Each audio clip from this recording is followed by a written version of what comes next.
Welcome to the Moreno Valley College President's Hour, heard on Spotify, iHeartRadio, and iTunes, and seen on YouTube. This is Riverside Community College District Public Affairs Officer Leslie Vargas, and I welcome you to sit back and enjoy engaging conversations with students, colleagues, and community leaders, all hosted by MVC President Dr. Rudy Besikoff. Pull up a chair once again to join Leslie and me for episode number 7. Love this title. From Student to Servant Leader, Frederic Jones and the Power of College Corps.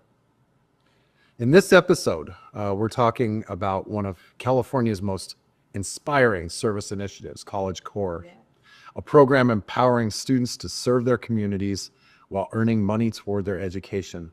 Leslie, could you tell us a little bit more about our guests? Absolutely. Joining us today is Frederic Jones, MVC alumnus and Director of College Corps at Moreno Valley College. Fredric's journey from MVC to community leader is a true example of how purpose and passion can shape a career. Also, we will be joined by MVC student Lauren Chin for being selected as California Volunteer Fellow Ambassador for Cohort 4.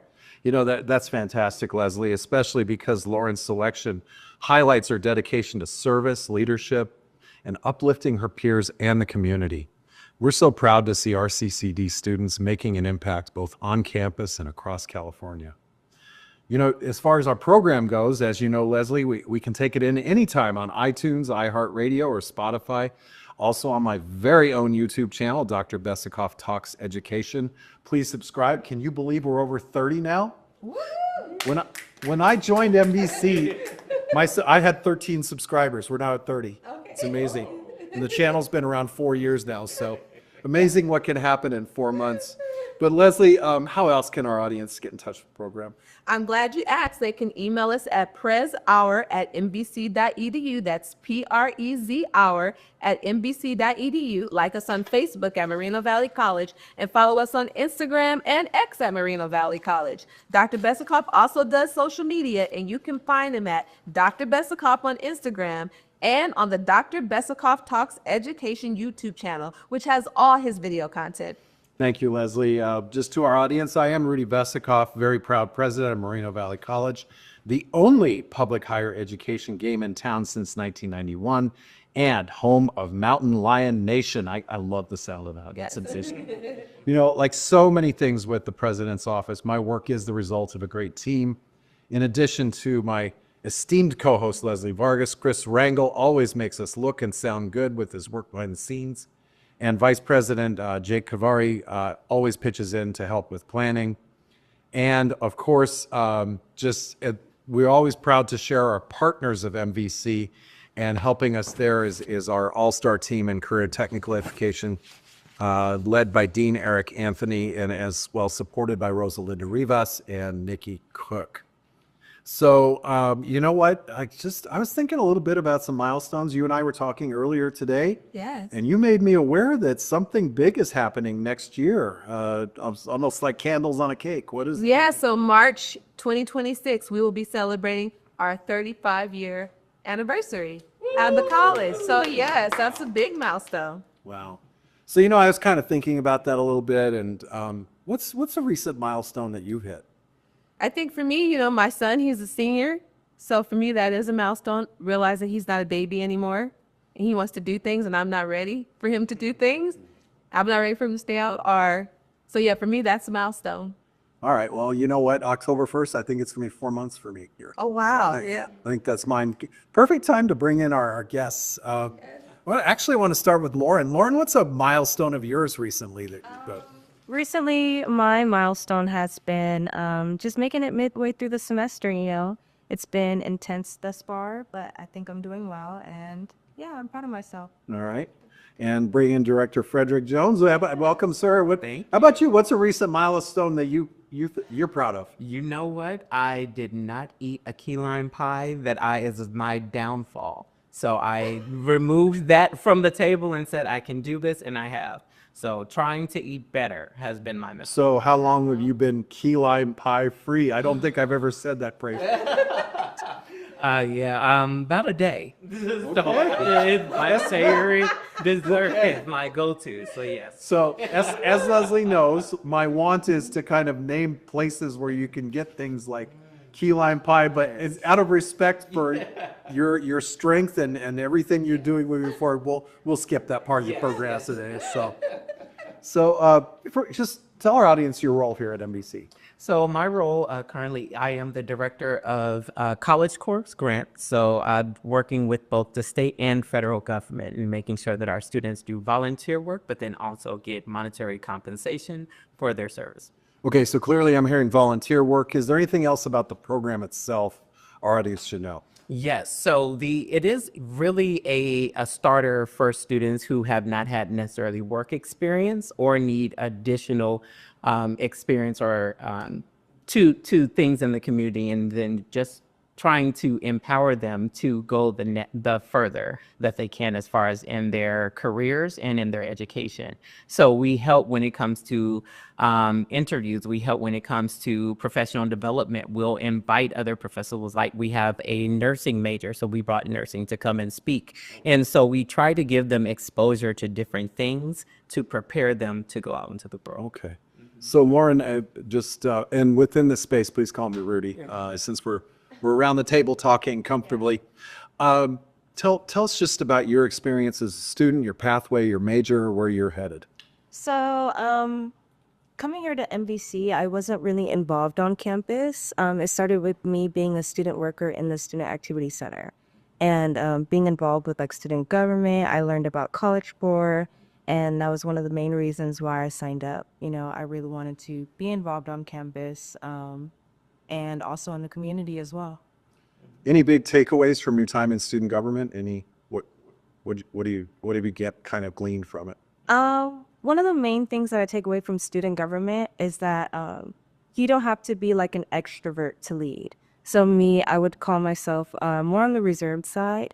And I think student government has helped me come out of my shell. And not only student government, College Corps as well, you know, sitting here, this opportunity to be able to speak on a podcast, that's helped me a lot.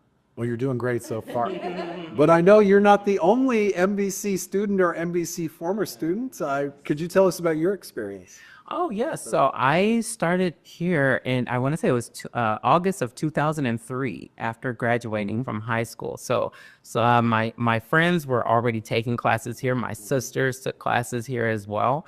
So it was just a natural thing for me to come and just transition on. So I do remember that. It looks a lot different. It was a lot smaller back then. And so it's, What was your major? so my major was journalism. Okay. So I wanted to be a news anchor or an investigative reporter for 2020. And I used to practice in the mirror. This is Frederic Jones recording live. Leslie, I think that explains why you may be the most comfortable person on set. So after MVC, tell us a little bit more about your education and what you did. So after MVC and then working with the newspaper that they had here on campus, I ended up transferring to the larger campus, to the Riverside campus. I did film and theater there as well. So then I did both campuses with Heather Lee Stevens, who was the professor here, who got me out of my shell because I was very nervous as a student. So, and then after that, I took some time off and lived. So I went into finance, I went into fraud investigation. And then after that, I said, I'm not getting the promotions I need because I didn't have the degree that I needed. So then that's when I decided to go back to school. And then what were those studies after that? So after that, I was still going in, and I wanted to, then when I decided to come back, I said, I'm not going to be an investigative reporter. I'm going to be a cop. And then, then I went back and I started at San Bernardino Valley College.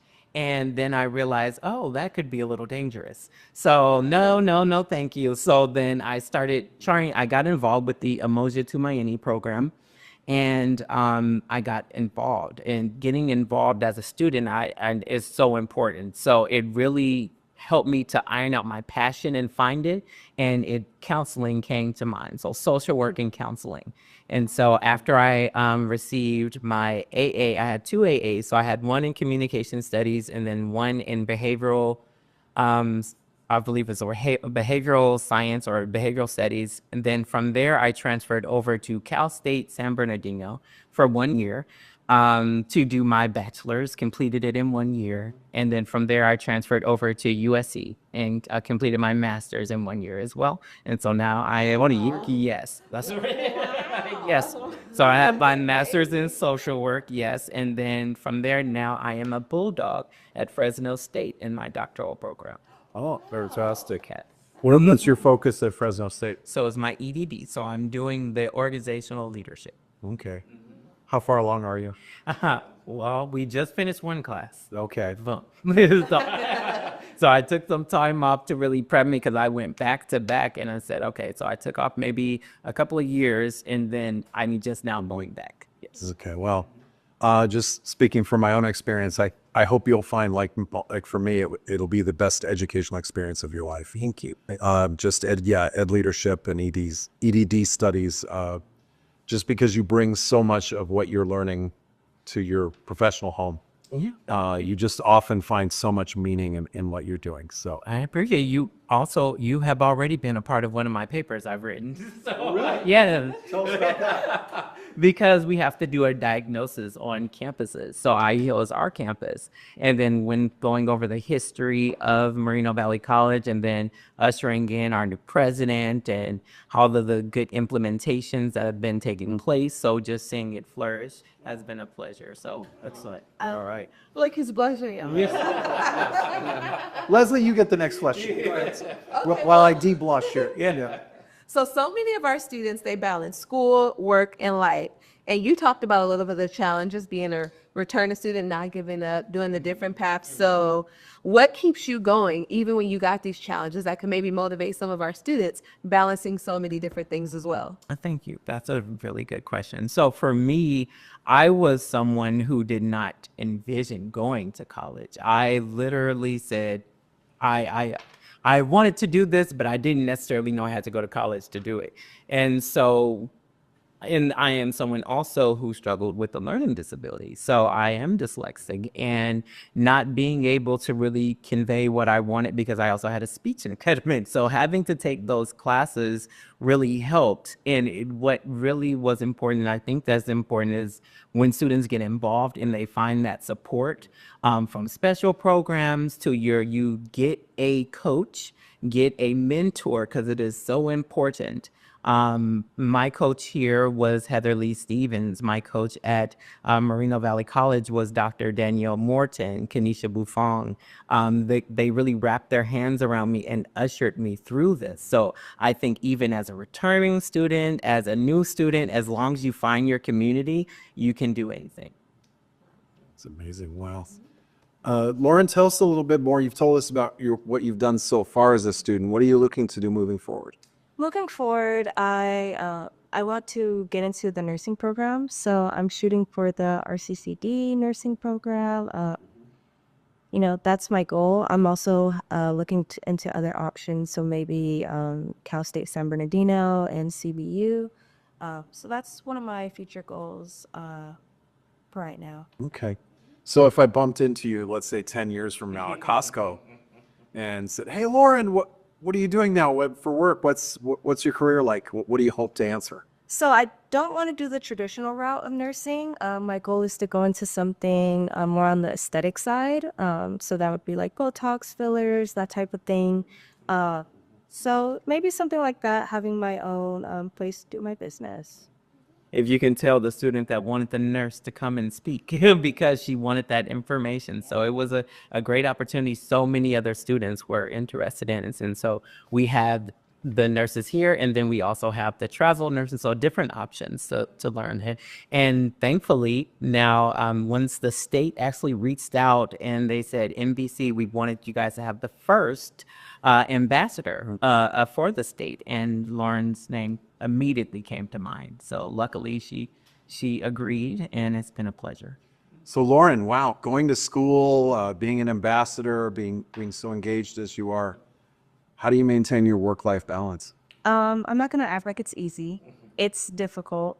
I have my challenges. I think my biggest challenge would be time management. Trying to balance out my classes as well as work and, my social life. So get a planner, use reminders, calendars, whatever you can to remind yourself that, okay, I have this assignment due. I have to go to work here. I need to set aside time to study. Just time management. Wow. You know what? Thank you, Lauren. I will take this opportunity just to remind our audience you are tuned into the President's Hour.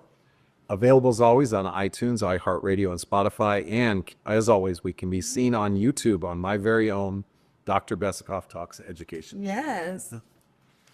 Frederic, how about you? Work-life balance. Just given your vast experience as a student, career, a lot of what you've been doing, either school work-life balance or work-life balance. Can you speak to that? Yes. So for me, I am someone who is really good at time management because I had to be. But that was something that came with mentors and showing me how to navigate that because I work full time here. I'm also an academic counselor at another campus. So doing that over another special program and finding those things. But I think what the secret sauce is for me is when I'm off of work, I need to be off of work. I need to kind of set that boundary with others outside because it's so easy for you to say, oh, I'm going to go hang out with my friends on the weekend, but then now I'm missing the sleep I need or I miss doing family time. So I just have to set those boundaries. And I think that's been the key for me to keep going. Okay. Talking about setting boundaries is one thing. Actually doing it might be another. If somebody came to you, just asked for some advice or a good hint or something, what'd you say? So for me, what I would say is I need you to weigh your pros and cons. And I always have people write things down. So in social work, we usually have our people keep journals. And I always tell the students or other professionals, if one outweighs the other, then, you may want to really make that decision. Or if you decide to lean into the other side, going out on the weekends or something, come back and let me know, was it worth it?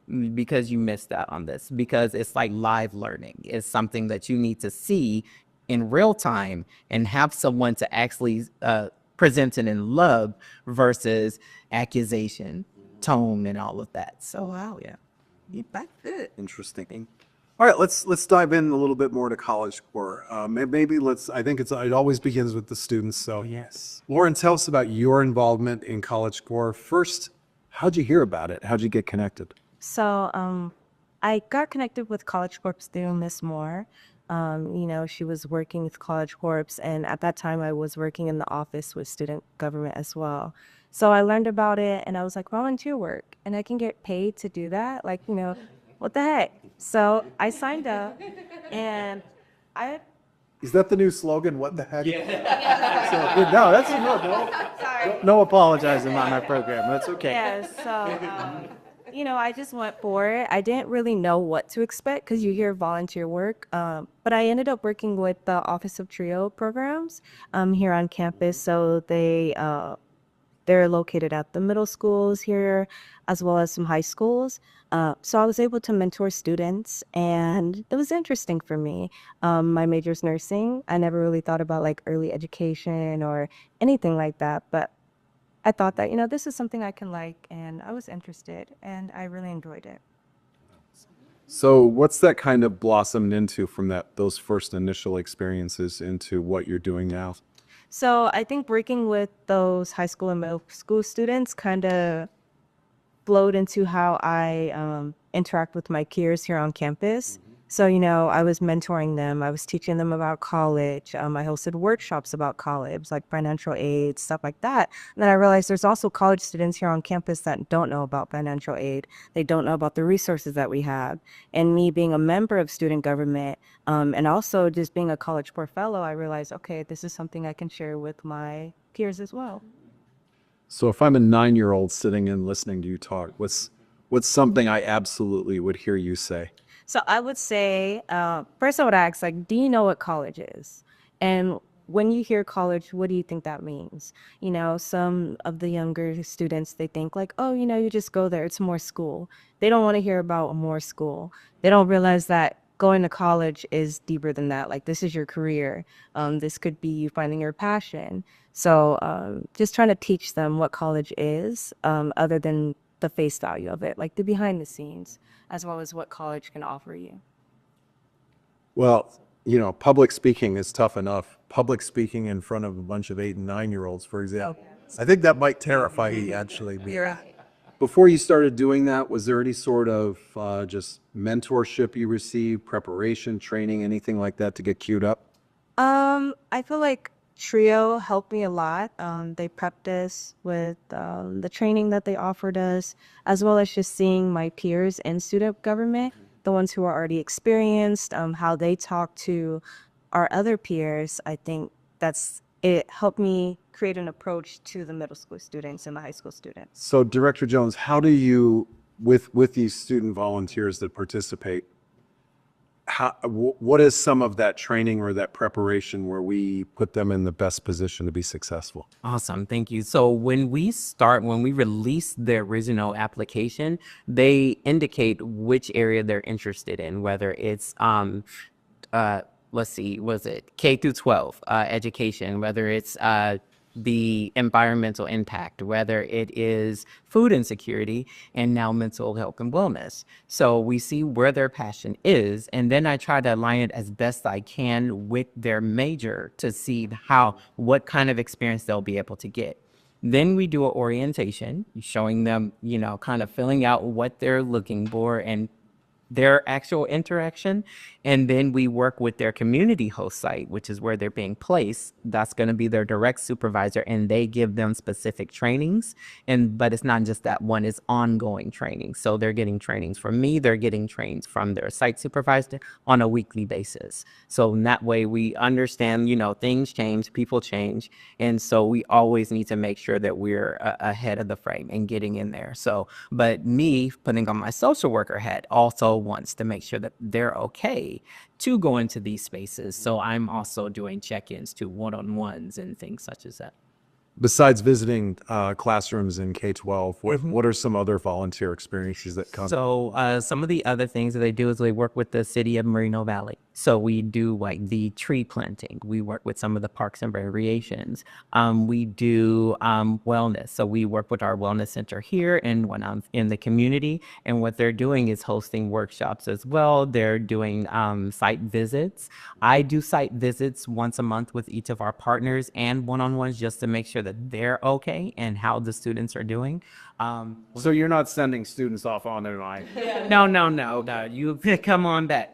Just in case and then another thing that we do, and I think one of the biggest ones is really the food insecurity, because we're working with Ben Clark, we're working with Monty's Market, we're working with Ice Melanin Foundation, who help the community. They go out and we're working with right now we're in talks with about 3 different local churches that also have food pantries and clothes pantries to make sure that our students have that option too, to go out and work with them.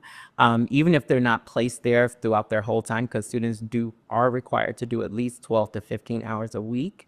But if they're not able to do it fully there, I still want them to be able to get that experience, because it's not only helping the community, it's helping our students and it's helping those small businesses. Leslie, one of the things I've learned just over the years is, a lot of our work is focused on addressing student needs such as food insecurity, clothing, is that, of course, the work that involves, and there's certainly the interactive experience of distributing food. But behind those efforts, though, it really has become, there's an operations management aspect to it. Yes.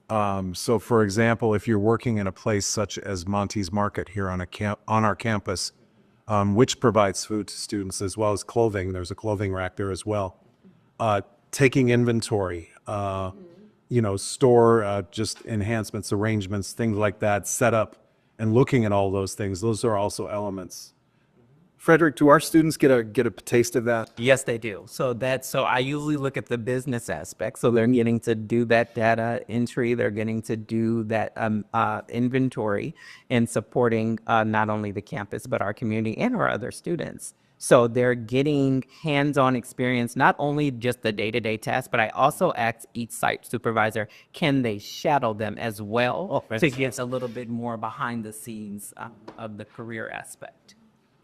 Lauren, with with the work you've done, was there maybe a surprise, a learning moment for you that you weren't expecting? For example, obviously, if you went and talked to kids, you imagined that interaction, but was there some other skill or something else that was kind of an added bonus? I would say, so even though I talk to the students a lot, I also created the workshops for the students. So that was a skill I had to acquire. I didn't realize how much work it is to create a PowerPoint and, trying to make sure it's on theme and keeping them engaged. It's students, they're younger. They want something entertaining, they want to be entertained. So I had to figure out different avenues of like how to engage with them. So if I did a workshop with them once and I realized, okay, they weren't really liking that, then I knew, okay, I need to go back, redo this presentation for the next set of students and do it in a way where I know, okay, hopefully this makes a difference. Right. And that's important because while you're learning that, and I just made that connection, you're learning how to navigate that space and share it with the students. And I'm learning how to navigate our space and share it with you guys to try to keep you guys engaged in it because, people will get rough because it's not for everyone. So if you're not dedicated or have a passion for the work, you may just drop off, and that's has been a thing throughout since its conception. But luckily MBC, we're on our fourth year, we're on our fourth cohort, so, and that's a huge thanks to Dr. Aguila and Professor Moore and Miss Alex, who everyone has had a huge hand in supporting this program prior to myself. So I have a question just for my own knowledge because I get these confused. What's the difference between a student that's in College Corps versus the ambassador role? Because like I'm trying to distinguish in my mind what that really means as the outsider looking in. Okay, so and you can say your interpretation as well. So for me, you have to be a part of one to be a part of the other. So that's the first thing. You had to also have served at least 1 year with being with College Corps, and then you've had to also shown that leadership within the community and had some reference being put onto you. So with that, the ambassador then takes on a leadership role to where they'll be hosting workshops, they'll be giving tours, they'll be their point of contact to the state level as well, and working with other ambassadors to make sure that they're forming different events whenever we have a huge conference that we have to attend, and just honing in on that leadership. For me, I would say it's just being more involved, being able to have my foot there and be like, okay, this is what I think the College Corps Bellows would enjoy, as well as if he said I would be hosting workshops, I would love to do that from my peers, something that I learned through College Corps, something that I think could help them. So I think it's a really great opportunity, and yeah. So being an ambassador, hearing a little bit about this sounds like there may have been something of a competitive process and a selection. So could you tell us a little bit about how Lauren was honored with this? So with Lauren, of course, it was a no-brainer. But with the ambassador, it's a huge responsibility because they are going to conferences. They are the voice of the student. They become the voice of the campus and the voice of the student. So a lot of people will apply, but not necessarily have that skill set, because there's an interview that also takes place with it as well, with the state representative and the CJ. And so Lauren was nominated by myself because I felt that she was somebody that has not only been through College Corps for over a year, and everyone, you can do up to 4 years for College Corps, but she was also someone that we were able to rely on. Hey, Lauren, I need a flyer. Can you throw this there? Like, she was always there, and I was kind of testing it up until that point just to see, and she just kept on throwing it out the park. So yeah, it was a no-brainer. What has it meant to you to be an ambassador? To help my peers. It all calls back to the whole wanting to be more involved on campus. when I first started, I had mentioned that I didn't really know what I was doing. I didn't even know about counselors, which is so crazy to me. But now, like, even in my classes, I go to my classes and I talk to the students and I'm like, hey, did you guys know that the RCCD Scholarship Foundation is open? Do you guys know that we have this opportunity? Have you applied for these programs? So it's more than just being a College Corps ambassador. It's just being an ambassador in general. Excellent. Can the two of you stick around a little while? I've got a little business to do here, and then we'll be wrapping up our show. And with that, I'll go ahead and remind our audience that you are tuned into the President's Hour at Moreno Valley College. Heard as always on iTunes, Spotify, and iHeartRadio, and you can take it in our very own YouTube channel. So as we transition at this point in the show, and Lauren gave us the perfect segue to say this, I will remind our audience that Moreno Valley College supports students with scholarships, including the MVC President's Excellence Fund. This is in part for currently enrolled students who may be in the middle of the semester but experiencing something like a flat tire or something like that that maybe sets you back during the semester that's an obstacle. If you are an enrolled student and experiencing such a difficulty, please reach out directly to my office at 951-571-6060, and we will provide more information about this scholarship opportunity.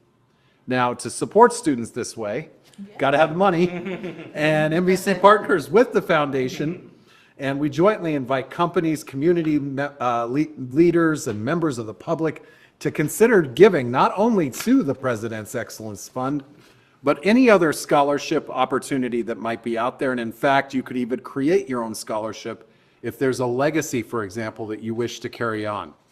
Besides the benefits that come with helping students, I'll also share that any charitable gift to Moreno Valley College is tax deductible and processed through the Riverside Community College Foundation, which is a 501c3 nonprofit organization. To donate, please visit the foundation website at rccd.edu/community/foundation, or email them at foundation@rccd.edu. That's a simple email to remember. Just You know what, though? You might have questions about a gift, and because those things are personal, and I'm always glad to talk to you as the college president. You can reach out to me at Rudy, RUDY, .Besikoff, BESIKOF, at mbc.edu. And as a final message, I'll just say to our employees that consider a monthly payroll deduction. It takes the decision away from doing it. It's just a one-time decision, but it's something that can go a long way. In fact, 1 cup of coffee, Leslie, just 1 cup of coffee a week. You skip that Friday cup of coffee and you make it a donation to the foundation. What could that mean for a student? it could mean 2 classes that they can enroll in. It could mean 2 classes worth of tuition. It could mean getting them a Chromebook. Okay. Meet other basic needs. So it's a blessing. So anyway, to my colleagues, if you have any questions about that, please feel free to reach out directly to me. Also, we kind of reversed it a little bit. Always so pleased with our partners of MVC. And I just want to share that at 2 Fridays ago, we had the paramedics graduation. Oh, yeah. And it was the first time that I've ever been to a graduation where the keynote speaker got up, and I believe he was from CAL FIRE, and said to our graduates, please see me after the ceremony. I'm hiring, we need you. Oh, wow.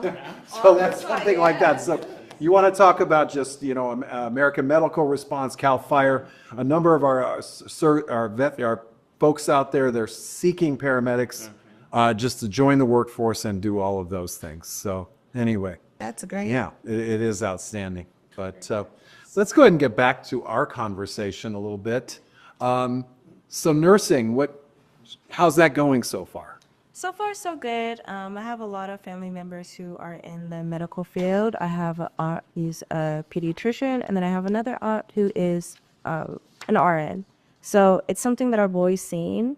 I also like the idea of financial stability.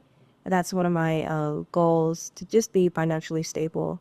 So yeah, I enjoy nursing. I also really enjoy helping people in the best way that I can. And it sounds like the work you're doing with College Corps just serves as that perfect complement. I agree. I would say that College Corps definitely helps with the nursing. Just recently, we had a workshop with a nurse practitioner, and her insights and her advice, it was just really helpful for me. And I know a lot of students also felt that way. So instead of being Rudy, the 9-year-old student, I'm going to be Rudy, the MVC student now. And let's say I'm on the fence or not sure about participating in College Corps. What would you tell me? Just try it. You know, if you don't know what's going to happen, as long as you're a full-time student and, you know, you're going to be here for another academic year, why not? You know, there's different opportunities. I may be doing something in K through 12, but you don't have to do that. You know, what are your interests, like Freddie said? You know, we dive into each student's interest and we try to get them a whole site where they will flourish, you know, something that they can grow from.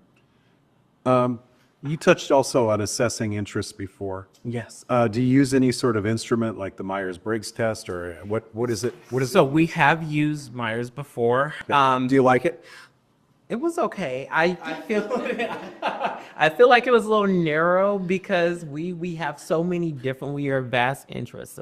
So we've gotten to the point where now I just ask the question, you let me know, and then once we meet, then through that conversation, I kind of figure out what's going on there. Give me this. Could I have an example? Yes, of course. So one of the questions is, so you want to do this. Your major is journalism. Why? What got you into journalism?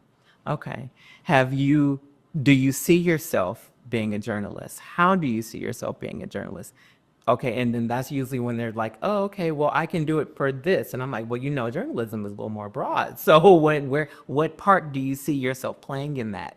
And so then I give them homework after a few more questions. Then I say, I need you to go to the 3 people that know you the best and have them describe you in 1 word. And so when they come back to that, that's when we can draw out and see what that is, because we all have gifts that we do not know of, that we're not aware of, but others see that in us. So that is kind of where I draw on, and that's my social worker approach. What was a gift that came as a surprise to you in your journey? That I actually was an advocate. I did not know that I was the people all said caring. They all said I'm a provider. They said that I social justice, and though that's 2 words, but still. So if all of that came out to advocacy. And so that's when the social work portions start coming into play. And I had no idea. And once I started doing it, I found that niche and that passion. So it's a lot different. I was just telling a student that this morning, it's different than when you get into your career or your job versus finding your passion, because then it just flows. All right. So heads up, I am going to ask our student guests the same question, but I'm also, after that, heads up, I'm going to ask the co-host the same question. So what, just in your journey and assessing and all of that work, what was something that, for him it was advocacy, what was something that came out for you that was maybe a surprise? I think leadership. Yeah. Like I said, I'm a little bit more introverted, so I like doing behind the scene things, but then I realized, you know, there's a lot I can do with my voice. There's a lot that I could do to help people with my voice, and just sharing myself, you know, to students, I think. Yeah. No, and it's amazing. I mean, if I passed out a piece of paper and asked everybody to write down what a hammer is, we probably would all have the same or similar definitions. If I passed out leadership, and Director Jones knows this because of a retreat he attended with me, there are, you know, a book I share, which is by Peter Northouse on leadership, has 14 different leadership styles, but the book sells leadership very short because there are far more, and it's amazing. We can all find our inner leader. What was something in your own assessment that came out as a surprise, esteemed co-host? I don't know if it's really a surprise, but I got from a lot of people how resilient I am. And then I started thinking back before I ever had access to Adobe or Expensive Designs program, a Canva, how I would do what people were doing in those programs in Paint.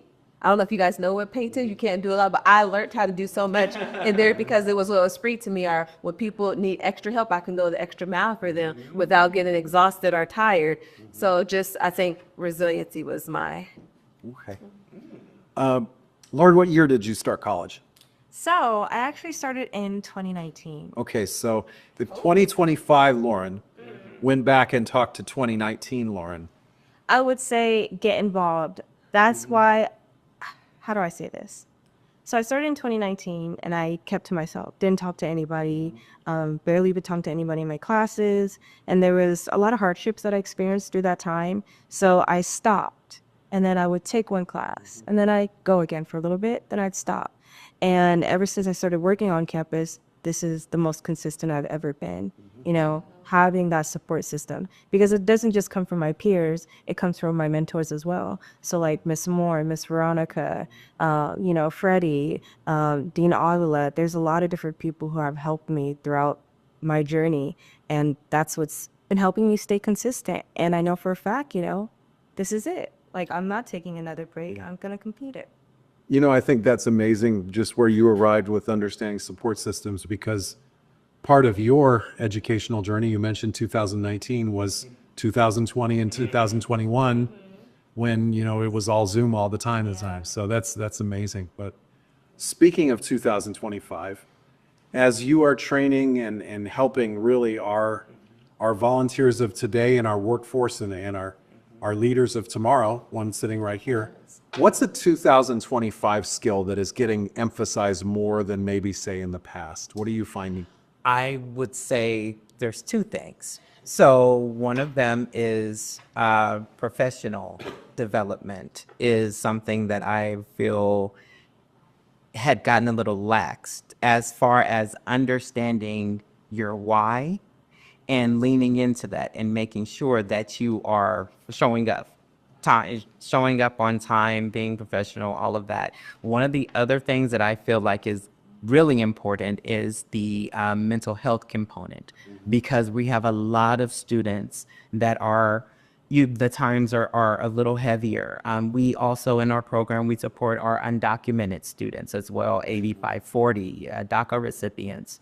And so getting them to a space where they're comfortable enough to even apply. And so making sure that I am being flexible with doing more Zoom options, finding different options, either safely on campus for them to volunteer, or different places where they are comfortable enough to go there and do their work. So I'm learning that for myself, is that flexibility and thinking outside the box. Okay, well, before we step away completely, Leslie, I know you always have a great final question. I did? No, I'm sorry. But I would just say, because College Corps, some people do it for money.